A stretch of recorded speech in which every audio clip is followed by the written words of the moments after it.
नमस्कार, स्वागत आपका विशेष में। मैं हूं आपके साथ पारुल। आज बात करेंगे हवा में घुलता जहर। जी हाँ, ये वही हवा है जिसे आप ऑक्सीजन के रूप में अपने शरीर में इनहेल करते हैं। देश की सबसे स्वच्छ राजधानी का तमगा हासिल करने वाले भोपाल की वायु प्रदूषण के मामले में जिसकी हालत लगातार खराब होती जा रही है। भोपाल एक साल में जहां खतरनाक प्रदूषण की तरफ 39वां पायदान बढ़कर देश का 63वां प्रदूषित शहर बन गया है। मानसून की विदाई पास आते ही भोपाल में जो हवा है उसके आंकड़े सामने आए हैं, यानी जो आबो हवा है उसको लेकर आंकड़े सामने आए हैं और वो चौंकाते हैं। भोपाल की हवा में धूल और धुएं के प्रदूषण का जहर घुलना शुरू हो गया है। पिछले 3 दिन से PM10 और PM2.5 का स्तर लगातार बढ़ता जा रहा है। पिछले एक सप्ताह के अंदर ही परिवेशीय हवा की गुणवत्ता गुड कैटेगरी से मॉडरेट पॉल्यूटेड हो गई है। मई महीने के बाद ये पहला मौका है जब भोपाल का AQI यानी एयर क्वालिटी इंडेक्स 100 के पार गया। शुक्रवार को ये 118 रहा। आपको बता दें, हवा की गुणवत्ता में 50 AQI यानी 50 पॉइंट तक एयर क्वालिटी इंडेक्स को अच्छा माना जाता है और 100 AQI तक की हवा संतोषजनक होती है। 100 AQI पार होते ही ये प्रदूषित हवा की कैटेगरी में आ जाती है। वहीं सरफेस लेवल पर आर्गन गैस का बढ़ता स्तर भी हवा की गुणवत्ता खराब कर रहा है। शुक्रवार को इसका अधिकतम स्तर 85 और दिन भर का औसत स्तर 69 MCM पाया गया। झीलों और पहाड़ों के शहर भोपाल में वायु प्रदूषण की हालत चिंता की बात है। प्रदूषण की कई वजहें हैं, जिनमें खुले में निर्माण कार्य करना, उखड़ी सड़कें, कचरा जलाना, पुराने वाहनों का धुआं जैसी प्रमुख वजहें हैं। भोपाल की वायु प्रदूषण के मामले में इसकी हालत लगातार खराब होती जा रही है। एक साल में खतरनाक प्रदूषण की तरफ ये जो आंकड़ा है वो बढ़ रहा है और ये परेशान करता है। देश के 287 शहरों के सर्वे के आंकड़ों में भोपाल में हवा की शुद्धता के मामले में इस स्थान पर इसे मिलना चिंताजनक विषय है। इस सर्वे में पिछले साल भोपाल समेत मध्य प्रदेश के 12 शहरों को शामिल किया गया था। इस सर्वे में भोपाल शहर में PM10 का वार्षिक स्तर 135 यानी 135 प्रति क्यूबिक मीटर तक मिला है, जबकि राष्ट्रीय वायु गुणवत्ता सूचकांक के अनुसार यह स्तर 60 होना चाहिए। देखिए अंतर कितना है, 60 से सीधा जो वार्षिक स्तर में मिला है PM10 वो 135 है यानी 135 है। रिपोर्ट में दावा किया था कि साल 2017 तक ये आंकड़े PM10 का स्तर 93 था। इस तरह भोपाल की स्थिति देश में 102वें स्थान पर थी। तब 313 शहरों का सर्वे किया गया था। प्रदेश के इन शहरों में PM10 का स्तर लगातार देखा जा रहा है और जिसको लेकर हम अंदाजा लगा सकते हैं कि भोपाल की आबो हवा में जहर घुल रहा है। और चलिए इस खबर को हम और भी समझने की कोशिश करते हैं। हमारे न्यूज़ हेड रत्नाकर त्रिपाठी जी हमारे साथ इस वक्त फोन लाइन पर मौजूद हैं। रत्नाकर जी, कैसे देखते हैं आप? इससे पहले भी इस तरह के आंकड़े सामने आ चुके हैं जिसको भी अनादि टीवी ने प्रमुखता से उठाया था। पर्यावरण किस तरह से प्रदूषित हो रहा है, एयर क्वालिटी किस तरह से खराब हो रही है, और अब फिर एक बार हम देख रहे हैं लॉकडाउन के बाद जो एक बार फिर से एयर क्वालिटी की तस्वीर सामने आ रही है वो चौंकाने वाली है। लॉकडाउन में हम सभी घर में कैद थे, किसी तरह का व्हीकल नहीं चल रहा था, किसी तरह की फैक्ट्रीज नहीं हो रही थी, पॉल्यूशन नो के बराबर था। लेकिन अब जो आंकड़े आए हैं, अभी पूरी बसेस भी नहीं चल रही हैं भोपाल में।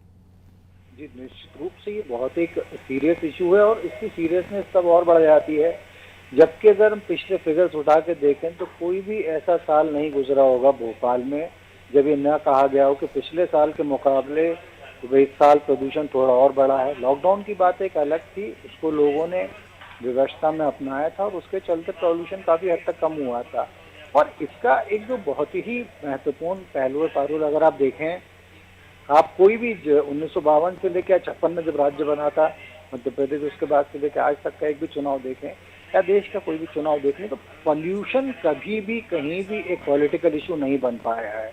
पॉल्यूशन एक सामाजिक इशू बनता है और वो भी इस तरीके से बनता है कि उसमें लोगों के बीच तक अवेयरनेस नहीं पहुंच पाती है, जमीनी स्तर पे काम नहीं हो पाता है। आप ही ने थोड़ी देर पहले बताया कि जो कंस्ट्रक्शन वर्क चल रहे हैं शहर में या खुले में जो कचरा फेंकने की जो टेंडेंसी है, इन सब की वजह से पॉल्यूशन तेजी से बढ़ता चला जा रहा है। तो ये हालात बहुत ज्यादा शर्म की बात यह है कि हमेशा से कायम थे, हमेशा से कायम है और अगर ऐसा ही चलता रहा तो ये हमेशा हमको इन चीज़ों को झेलना पड़ेगा। भोपाल क्या जो आबोहवा पहले मानी जाती थी जब हम लोग, क्योंकि इसी शहर की पैदाइश है, तो हम उस समय पर लोग हमसे कहा करते थे कि इस शहर को हम अपना ड्रीम सिटी मानते हैं। बहुत ही मॉडरेट किस्म का मौसम रहता है, न बहुत ज़्यादा ठंडक पड़ती है, न बहुत ज़्यादा गर्मी, न बहुत ज़्यादा बरसात। हर मौसम जो है यहाँ पर संतुलित किस्म का चलता है। बाद में जब गैस ट्रेजेडी हुई, उसके बाद से भोपाल का जो प्रदूषण पर्यावरण बिगड़ना शुरू हुआ। अनफॉर्चुनेटली न जनता के लेवल पे, न सामाजिक संगठनों के लेवल पे, न सरकारों के लेवल पर किसी भी स्तर पर इस दिशा में कोई ठोस कार्रवाई करने की कोशिश नहीं की गई पारुल। और अब आप देखिएगा कि ये स्थितियां अभी और बिगड़ती जाएंगी। और इनका सबसे खतरनाक पहलू ये है कि जो मौजूदा जो कोरोना काल चल रहा है, इसमें अगर सांस संबंधी किसी को दिक्कत है, इसमें अगर किसी को सांस लेने में दिक्कत है या और भी इस तरीके के जो प्रॉब्लम्स इसमें आ रहे हैं, तो उसमें बहुत खतरनाक हो जाता है। और पॉल्यूशन के चलते दिक्कतें और बढ़ेंगी। स्पेशलिस्ट पहले से ही कह रहे हैं, जानकार पहले से ही कह रहे हैं कि जैसे जैसे माहौल में ठंडक घुलना शुरू होगी, कोरोना का असर बढ़ेगा। तो कोरोना प्लस पॉल्यूशन और ये जो हवा में घुलते जहर की जो बात कर रहे हैं, ये तीन अगर फैक्टर्स मिल गए, ये क्या बोलते हैं, तीन खतरनाक दानव आपस में मिल गए, तो स्थिति क्या होने जा रही है जिसकी शायद आज हम कल्पना भी नहीं कर सकते हैं पारुल। बिल्कुल। अब क्या कारण देखते हैं आप, क्या और भी कारण हो सकते हैं? गंदगी का अंबार तो हम देखते हैं, चाहे कितना भी सफाई कर लीजिए, कहीं ना कहीं आपको गंदगी का अंबार नजर आएगा और उसके पास आसपास घूमते हुए पशु। और भी कई कारण हैं, जैसे हमने फैक्ट्री का भी जिक्र किया, लेकिन इसका सॉल्यूशन क्या है? आप क्या समझते हैं सर, क्या सॉल्यूशन हो सकता है? इसका सॉल्यूशन केवल एक बहुत दो तरीकों से संभव है। सबसे पहला तो इसके लिए एक पब्लिक प्रेशर बनाना पड़ेगा। पब्लिक प्रेशर पब्लिक अवेयरनेस से बनेगा। यदि ये संदेश लोगों तक पहुंच जाए कि भाई ये पोल्यूशन जो है, सिर्फ आप इस बात की तसल्ली मत कर लीजिए कि अगर आप नए शहर में रहते हैं तो हमीदिया रोड के मुकाबले आपका पोल्यूशन कम है, क्योंकि आपका भी हमीदिया रोड से गुजरना होता है, आपका भी जेके रोड से गुजरना होता है, आप पॉल्यूशन की चपेट में आते हैं। तो सबसे पहले तो ये कि इसको एक ही बहुत ही एलिमेंट्री एजुकेशन की तरह इस बात को घर घर तक पहुंचाना होगा कि अगर पॉल्यूशन है तो आप कितने बड़े खतरे में हैं। अगर आपके घर से 5 किलोमीटर दूर है तब भी आप कितने बड़े खतरे में हैं, आपकी जनरेशन कितने बड़े खतरे में है। और ये देखिए, ये तो ये दौर चल रहा है। कोरोना से पहले हमने देखा था लोग मास्क लगाने वालों को देखकर हंसते थे, लेकिन जब जान पर बनी लोगों की तो खुद ही मास्क लगाने लगे। तो उसी तरीके से पॉल्यूशन को लेकर लोगों को अभी डर इसलिए नहीं, क्योंकि उनको इस बात को लगता है कि इस जान तो नहीं चली जाएगी ना हमारी। लेकिन अगर उन्हें बताया जाए कि वो कैसा स्लो पॉइजन वो इनहेल कर रहे हैं, कैसा स्लो पॉइजन उनकी बॉडी के अंदर कब्जा करता चला जा रहा है, तो पब्लिक में डर बैठेगा, डर से अवेयरनेस आएगी। अवेयरनेस आने से सरकार पर इस बात का दबाव बनेगा और उसके बाद में सरकार और पब्लिक के मिले जुले एफर्ट से इस चीज को कम किया जा सकता है। सरकार को अपनी नीतियां सही तरीके से लागू करनी होंगी, पॉल्यूशन फैलाने वाले उद्योगों के खिलाफ कार्रवाई करनी पड़ेगी। लेकिन सबसे पहला सवाल ये उठता है कि जिस वक्त हम कहते हैं कि भाई जो पॉल्यूशन फैला रहे हैं उद्योग, आप उन्हें रोकिए, तो उससे पहले कि हम ये देखते हैं कि हम जो वाहन लेके अपने घर से निकल रहे हैं कहीं वो पॉल्यूट तो नहीं कर रहा पर्यावरण को। हम तो वो होते हैं जो 30 साल पुराना वाहन भी लेकर बड़े शान से और सर हमें याद है कि जो जगह जगह साइकिल रखवाने का मकसद था, उसका मकसद भी यही था कि पर्यावरण प्रदूषित ना हो, जो हवा है उसमें जो कण घुल रहे हैं वो प्रदूषित ना हो। और जगह जगह जो कार्य चल रहे थे, निर्माण कार्य, उनके भी मॉलिक्यूल्स कहीं ना कहीं जाकर एयर में मिक्सअप हो रहे थे, जिसकी वजह से भी इस तरह की कंडीशंस बनी थी सर।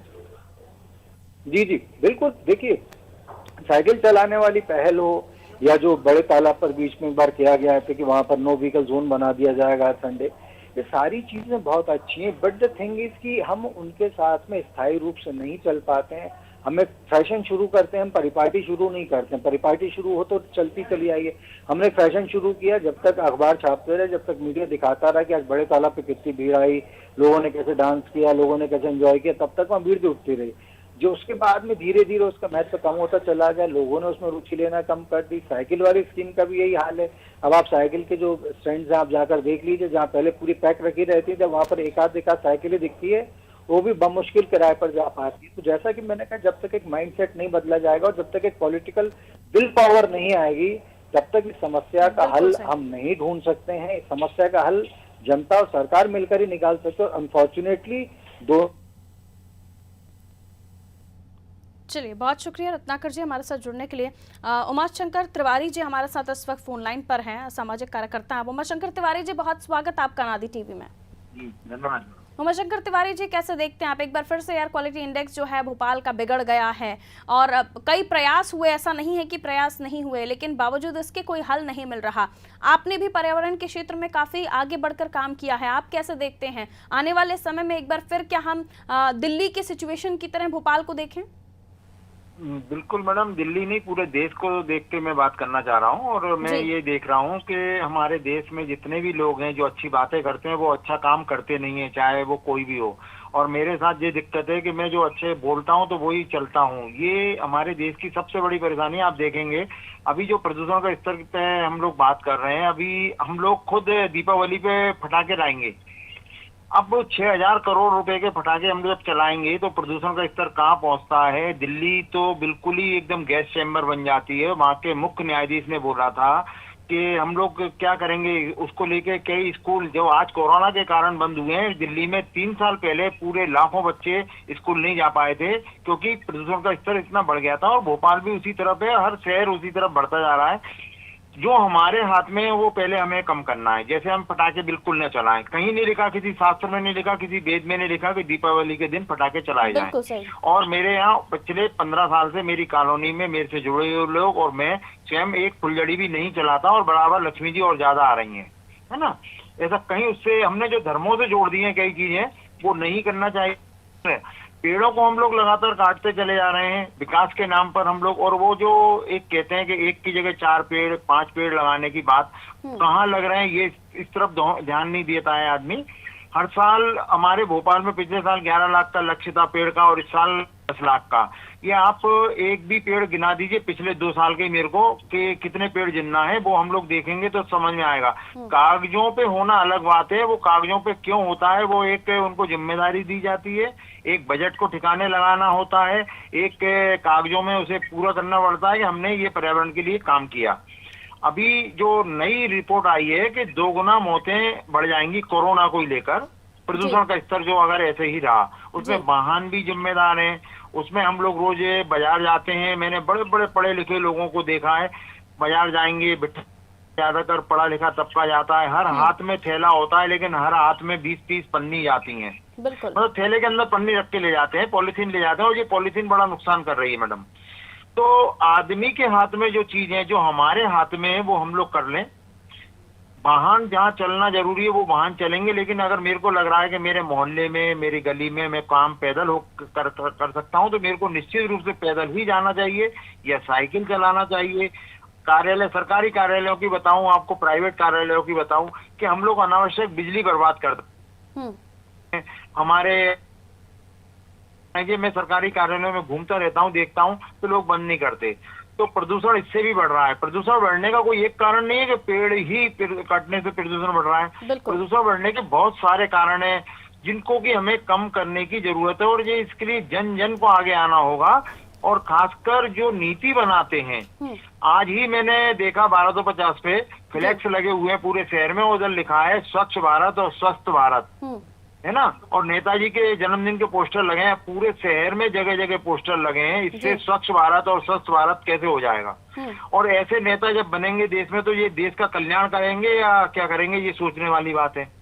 तो पहली बात है कि नेताओं को सबसे पहले शिक्षा लेने की जरूरत है, उसके लिए आम जनता को भी सीखने की जरूरत है कि हम जिस डाल पे बैठे हैं उस डाल को नहीं काटें। बहुत सही, बहुत है ना, सही कहा ये सर, हमारे देश की परेशानी है। बिल्कुल। तिवारी जी, एक चीज़ पर शायद मुझे लगता है कि आपको और ध्यान देना चाहिए, मतलब उस पर भी हमें बात करनी चाहिए। ओपन में कंस्ट्रक्शन, जिसकी वजह से डस्ट काफ़ी और भी जो सीमेंट के कण हैं वो एयर में जाकर मिल जाते हैं, और फिर उसके बाद जो एयर क्वालिटी इंडेक्स आता है 100 के ऊपर ही आता है, वो भी हम देख रहे हैं। तो आप ये भी एक कारण मानते हैं कि जो कंस्ट्रक्शन हो रहे हैं वो ओपन में कंस्ट्रक्शन हो रहा है, वो भी एक वजह है?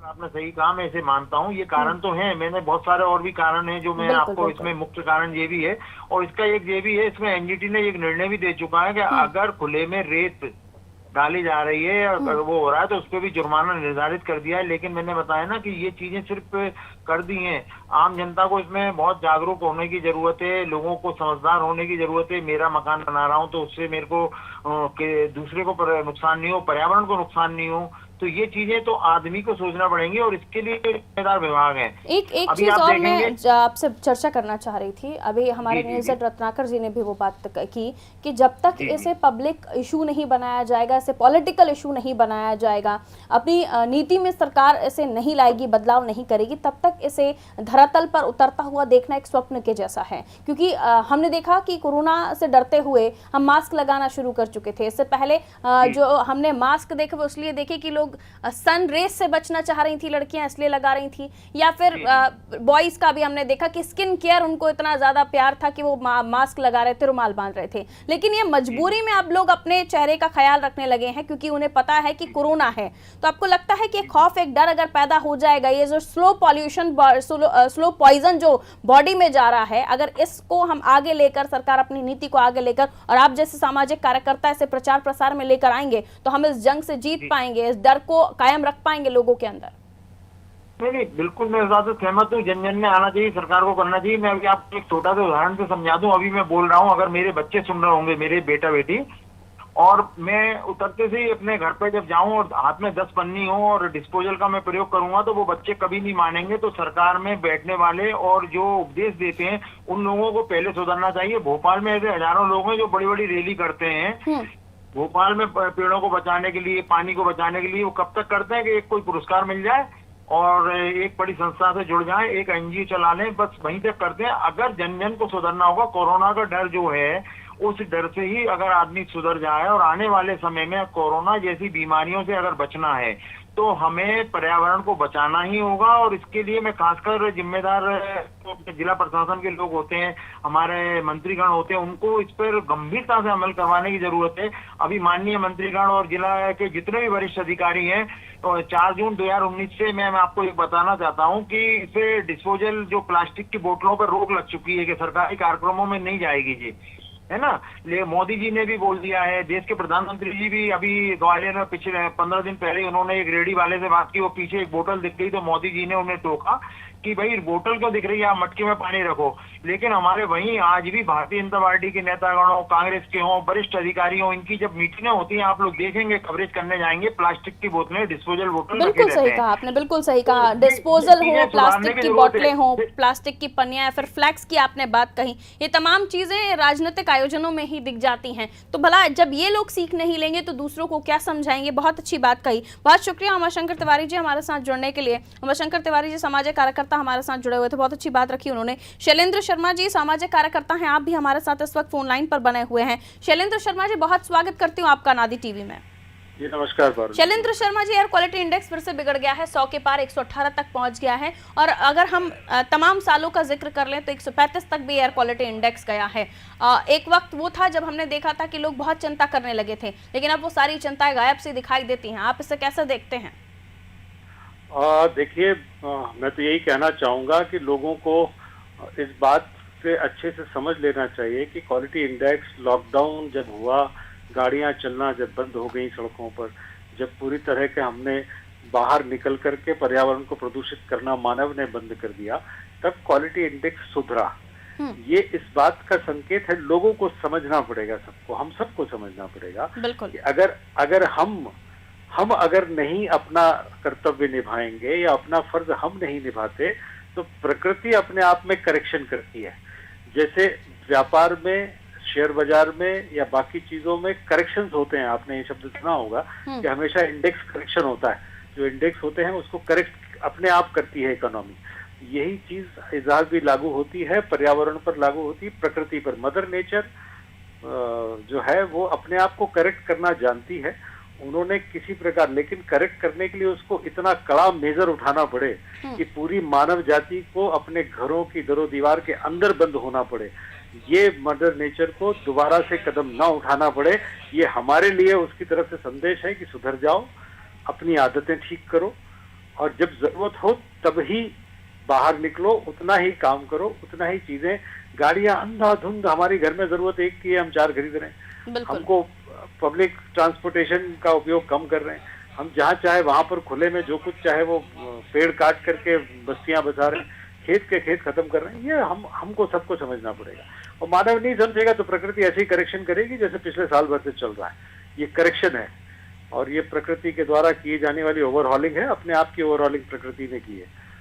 सबकी जिम्मेदारी है, किसी को कह देना, किसी पॉलिटिकल सिस्टम को हम कह दें या किसी राजनेता को या किसी को भी दोष दे दें, ये हम अपनी तरफ से दोष दे सकते हैं। मैं उनमें से नहीं हूँ जो दोष इस मामले में किसी को दूं, अपने घर से क्योंकि ही शुरुआत करनी होगी हर एक को। हाँ, ये इतना बड़ा करेक्शन है कि ये सभी को करना पड़ेगा।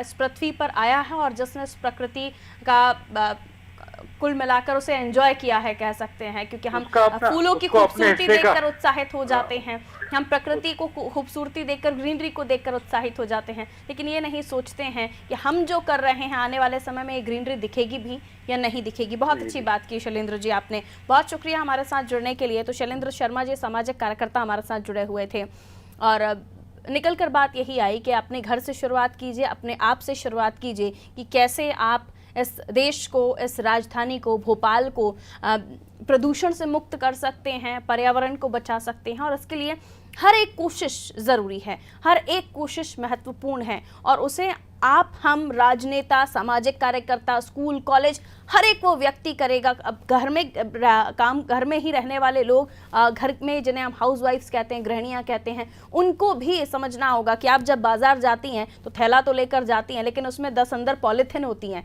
उससे भी हम पर्यावरण को नुकसान पहुंचा रहे हैं। इस बात का ध्यान रखना होगा। हम बार बार इस टॉपिक को आपके सामने तब लेकर आते हैं जब जब हमें खबर मिलती है कि फिर से आपने बिगाड़ दिया एयर क्वालिटी को, और एयर क्वालिटी इंडेक्स जब सामने आता है तो पता चलता है कि अगर अभी भी ना सुधरे तो आने वाले समय में हालात दिल्ली से भी बदतर हो जाएंगे। देश में हर एक बगैर मास्क के रह नहीं पाएगा और उसे जो वायु जो वो ले रहा होगा, ऑक्सीजन जो हम ले रहे होंगे, वो भी शुद्ध नहीं मिलेगी। और ऐसे में जब शुद्ध सांस ही आप ना ले पाएंगे तो भला कब तक इस पृथ्वी पर जिंदा रह पाएंगे। तो अपनी जिंदगी के लिए, अपने जीवन के लिए ध्यान रखिए कि शुरुआत अपने घर से ही कीजिए, प्रदूषण को खत्म करने के लिए संकल्प लीजिए और जो भी मुमकिन हो सके, कैसे भी आप जो भी कोशिश कर सके, चाहे वो पेड़ लगाना हो, प्लास्टिक को नो कहना हो, पॉलिथीन बैग्स को उपयोग ना करना हो या फिर किसी को टोकना हो, आगे बढ़िए, शुरू कीजिए और देखिए बदलाव आपको खुद ही महसूस होगा। फिलहाल मुझे दीजिए इजाजत और खबरों के लिए आप देखते रहिए अनादि टीवी। नमस्कार।